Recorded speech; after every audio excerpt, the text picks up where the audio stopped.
Ngayon nagkaroon ako ng meeting dito sa BFSM.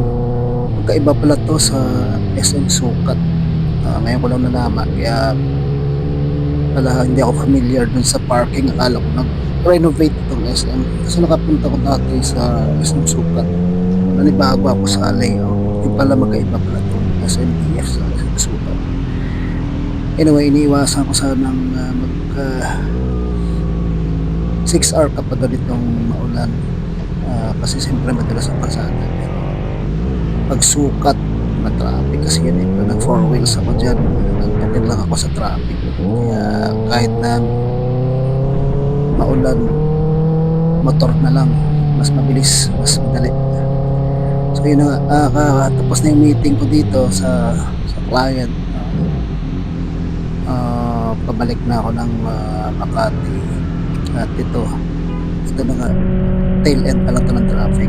So sa Skyway, mas mabilis din kasi pag ng Skyway ka talaga. Ito lang pag maulan sa Skyway, yung white paint na yan, sobrang dulas niyan.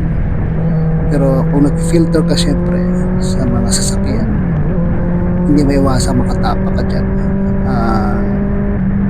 Pero the thing is, dapat hindi ka nakababad sa white paint na yan dahil madulas. Konting pray na mo lang dyan, mawala ka ng control. Better kung may traction control yung motor mo, pero iwasan pa rin kasi talagang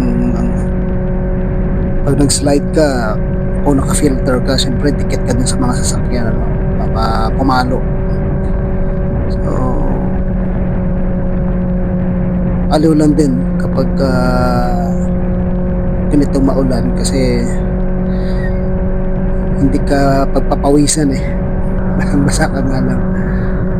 Hindi na rin ako nag raincoat kasi pag nag raincoat kasi ganito baka mamaya masunog pa ng tampot. So kasi experience ko dyan nag raincoat ako minsan, hardly naman dala ko nun yung pants ng raincoat, dumikit dun sa tambutso, yun hanggang tuhod sunog.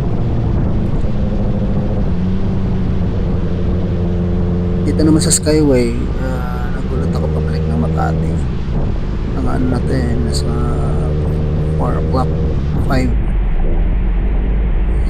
medyo na-traffic.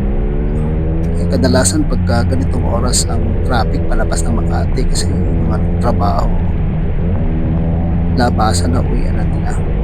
Yun lang guys, ingat sa white paint na ganyan pagka umuulan.